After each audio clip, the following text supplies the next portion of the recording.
Guys, I think you see what I see now on my screen. We have finally gotten the starter deck leaks for Teach. I'm so fucking ready for this. Guys, let's go. So in this video I will look over the cards, I will give my first impression and my first thoughts of what I think about the cards. And after that I'm going to show a deck list that I thought up like fast now on the get-go and talk a little about what I think will change in the deck. So first off we're going to start with Avalo Pizarro. It's a 1-cost 1k with 1k counter. Activate main once per turn. You may rest one of your full lead cards. If your leader has the Blackbeard Pirates type, this card gains 4000 power this turn. On KO, draw one. My initial thought of this card is that it's not super good. I feel like in Teach you want to use your stage every turn to fill up the trash for birdies, and also like cycle through your deck and find your key card and like set up what you want. So resting your stage doesn't seem that good. Might be a case that the deck like shifts from being like more birdies oriented to being more of the new card that we're going to talk about soon. So then you might see this card play, because like it's a 1/1 that gives 5k with swing, and on KO draw one, and like if your opponent leaves this card on the board, then it can actually run away with a lot. So I think this card is okay. We will see if it sees play. It all depends how the list will end up looking. So it's definitely a cool design card. If stage would be like Corrida Colosseum, this card would be broken, but now you want to use a stage as much as possible. So I think this card is just alright. It might be good, we will see. And then for the second card, we have another Katarina Devon here. Same stats, 1k counter, 2k counter, 1k power. Activate main, you may trash this character if your leader has the Blackbeard Pirates type. Give one of your opponent's character 1 cost during this turn, and then on KO draw one. So my initial thought about this card is that it's not that good. Like it's a 2k, but it's like a budget stronger. And first when I read it, I thought it actually just cycled itself to draw a card, and I was like, yeah, this card is crazy. But now when I look at it and it's on KO, this card is not good at all. I think for the 2ks will still be stronger and Caribou, because those cards are really good. But yeah, you might play this as a, like 2 or something like that. I will talk about it in the list later, because you want to have more names. And then for the third card, we have Juan Wolf. Giving justice to him, last time he was a big vanilla, and now he is a 4/6, 1k counter. Good stat line, it has counter, that's really nice. If your leader has the Blackbeard Pirates type, this character gains a blocker and 1 cost for every 4 cards in your trash. So it's like a 4/6 blocker with 1k power, which is actually, it's alright. I don't think the effect will matter, like it gets 1+ cost and like blocker, and I don't think that will matter. And also on play, trash a card from your hand, it doesn't matter in Teach. I think this card is not that good. There's a lot better 4-drops. We have Burgess, we have Devon, that's probably better than this. I don't think this card is super good. It's interesting, but yeah, I don't like it at all. But now we are coming to the spice here. So first off, we have the first SR in the starter decks. It's a Kuzan, it's a 6/6 with 1k counter. It has blocker, which is nice, and it's a 6-drop. Teach really needs like something to play around the 6 and 7 on. And on KO, play up to one of your Blackbeard type character card with 5 costs or less from your trash. Rested. I'm a little bit split on this card, because I think this is a card where you have to try it out to get the feel of it, because doing 6 on for like a block and getting a 5 cost or lower, it doesn't seem the best. But in some spots maybe slam this and it's just so oppressive because they can't remove it. It does blocker, comes up really good in late game because it's a block and replaces itself with a resource. So I think this is a card like you have to test and play with to see how powerful it is. It has 1k counter, and like it's a good 6-on play, because I feel like the deck was lacking on that turn. But yeah, I think this card is just good. I might be proven wrong that this card is broken, but I have to test with it to see like how good it is in like reality. And now we are coming to the finale. The Teach, the Commodore, the Captain. It's a 7/8. Activate main, you may rest this character, KO up to 1 character with a 3 cost or less. Then on KO, add up to 1 black card from your trash to your hand. This card is Astro Giga broken. Like, it's so disgustingly good for the deck. because you can now build around it. I feel like Yak as a card was actually decent for the deck, but the problem was that you like can't search it. It's like clunky. Like you have to see it on 7 and then keep going from there. But like you don't want to build around it, so that's why more like the Burgess package was a lot better. But with this card, I actually can search it and then like kind of consistently always probably see it on curve, because we have age, we have stage, we have Lafitte, we have everything. And we also have like set up with augers, we have Kuzans to get back augers, we have strongers, we have so much to cost decrease and pop, and when it dies it replaces itself. So that's like the problem with Teach. Like once you play a card you kind of lose a resource, but what with this card you'll actually like regain resources and just like keep playing it and keep doing it. So I think this card is astronomical broken for the deck, and I think that this is going to be like the build around card and the captain, and now the cat is jumping up here on the table. So I think this card is the nuts. This is like, imagine against blue purple, you get out 2 augers and have a Teach on board. You keep them on the black hole. They're going to either play a big drop or swing into any of them. If they swing into this, it can add something back. I think it should be able to add itself back, because it's add a black card from your trash to your hand. Just add it back if you can, and then you play it again, then keep clearing the board. And if they go on auger, you can just draw a card and like Kuzan up a new one, or play it and then kill them. And if they do a big body, then you can just kill it with another cat coming here again. You can just kill it with like the lock. So I think this deck will be Giga broken into UP. I think it will be really good into some other decks. GP Luffy, we'll see how good this deck into GP Luffy, because if you play this more KO oriented deck, they can still Luna your board, and this card is also a Luna target. But I think this deck solves like a lot of these bad aggro matchups, because you can slam it, start to clear things like with less resources. So I think this card is going to break Teach and put him back at the tier 1 spot. I'm going to do the prediction that Teach is the best deck post starters, but it all depends what the other starters will give, of course. But this card is, yeah, I said it a lot now, this card is broken. So now I'm going to show the build that I'm initially built on the first thought when I saw these cards. Yeah, so there's some proxies here because we haven't gotten them to sim yet.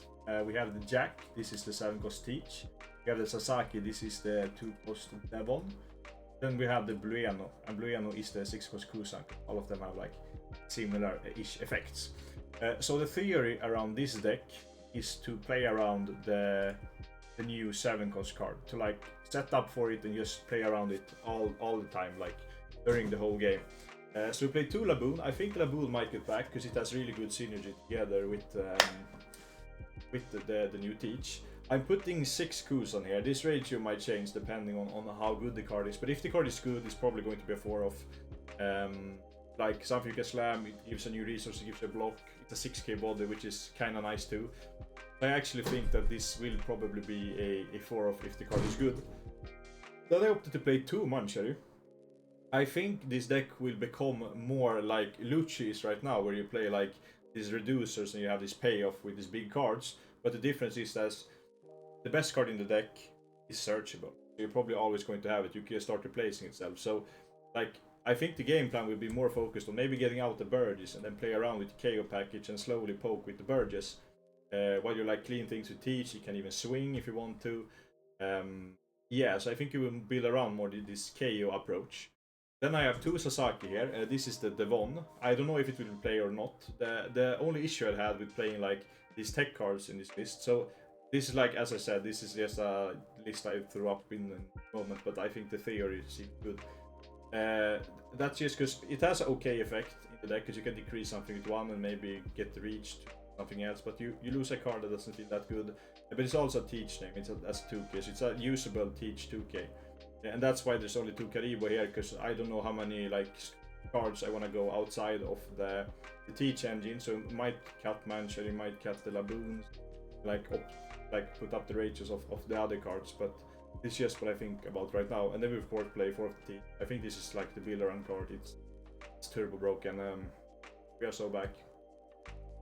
Then we play 4 Auger. I think this card becomes insane now with the new card, because now it actually has something good to work with. Like I've always been like since OP10 a doc mid hater, a doc Q hater, because card is not that great if you read it. It pops a 1 cost on KO, you draw 1, but your opponent is mostly going to ignore it if it's a deck that can, and most decks could. You have to like combo it with the Auger to clear 4 cost, and if there's not a 4 cost, you need to invest like a stronger. And then after that, maybe clear the Augers, you need to put up a new, and the Doku does nothing. Now you actually have a really good card to play around with the Auger. So I think Auger is an instant 4-off. I have 4 Burgess here. I think Burgess still should be a 4-off, because on 4, we always want to slam the Burgess. You just have it there. And together with this deck now, which develops like other threats than doing Burgess midrange or whatever build you played before, I think this card just has good flavor with the deck. It's like really good against some like certain decks, and just like it's a 4-off, like auto include 4-off. Then we have 4 Stronger. This card is probably one of the best 2Ks in the game. It's essentially like I know something with 2 and then cycle a card. It's like it's almost Great Eruption, and Great Eruption is banned. I think this you can argue like okay, it's a 2K, but you essentially get to cycle a card. So if you have a blank in your hand, it's essentially draw 1 and -1 with 2. So it is Great Eruption, essentially. So I think this card is turbo broken. I only put 2 Teach here, because I think with this new deck, I don't know if Teach would be the best card. And like, I don't really like 10 drops overall in One Piece, because it absorbs your whole turn and it needs to have super big impact on the game. And Teach was like kinda designed around the 10 drop to like go to it and everything. But now I think you can build around the new Kuzan, not Kuzan, the new Teach. So I think that this card might be a 2-off, maybe even 1-off, or maybe even cuttable at all. Because you just want to play around the 7 cost, at least with this build. It's still a good card, of course, into certain matchups like Bonnie, like Shanks. So it might still be, but I feel like with the new drop here, like your Shanks matchup is going to get a lot better, because now you can efficiently clear the big things with comboing with your other stuff. So I actually think that Teach might even be cut completely. It's like you want to use your 10 on for other things than a 10 drop, but it is a really good card, so might even be a 1-off or 2-off, because like if you need it, you can add it back with Yak and with the Teach. That's just my thoughts right now on the card. Then we of course play the For the Feet. I think with a build like this, you just want to be as consistent as possible to like put up your locking your things. So you don't really have so much to do in your early turns now without Doku. It's like your turn 1 and turn 2, depending if you go first or second, of course, will probably most likely be setting up with one of these cards, maybe even play Kariba as a blocker. Then we play 4 Kuzan. If you don't play 4 Kuzan in Teach after these reveals, I don't know what you are thinking about. This card becomes super much better than it always. Yeah, okay. The words. But this card becomes a lot better with the new things. It's like you can set up Augers. You can like on 5 play Kuzan. You have Auger in trash, then you can get up the Auger so it's protected for a turn by Kuzan, and then you can KO it with the new Teach. Like it's essentially 8 Augers in the deck, and it can also be Burgess if it can be stronger. I guess you don't gonna do for stronger, but it's a super good card deck, and it also draws you a card, of course. Then we have 2 Karibo. This card is really good. Initially I was like a little bit sketchy on it, because I felt like Doku is good because it's searchable, but now with the search of the Vivi list, that's probably like doing the best right now in BO2 and then starting to pop off during the end of OP10. I think Karibo is a super good card, so it might be that we play 4 of them and like cut some ratios, but I just wanted to balance it out with the numbers, because we're playing a stage that search top 3. And then 4 Shigan or Finger Pistol. I don't know if this card will be needed or not in this list, because like it is a technically brick in hand if you want to do other things. It's a really good trigger, but you might like be able to slot in some other cards, and maybe if you want to go up on the BB cards, you can cut this and play something else, because I don't know if it will be as needed as was before now that we have an efficient way to clear bigger things with the new Teach. Then of course we play the 4 Age and 4 Hachinosu. I think like the nice and like awesome thing with Teach is the deck is so consistent, so a lot of the games you play, it feels like it's in your hand all the time, because you're probably going to see the cards you want and need for which scenario. And then it's up to you as the pilot to set up everything. Yeah, so this is my initial thought on it. I'm super hyped for it, and I'm also hyped to see the other starters, because like I enjoy to play this game, and I have my the black purple Luffy deck that I bought just to have fun with locals, and the cards looked alright for that, especially the 7 cost Luffy. Yeah, but in general, I'm super hyped. We're going to brew, we're going to cook for Toulouse. And yeah, I'm just gonna say thanks for watching. And yeah, subscribe, like, you know, the usual, and TGD Player affiliate link down below. And see you in the next one.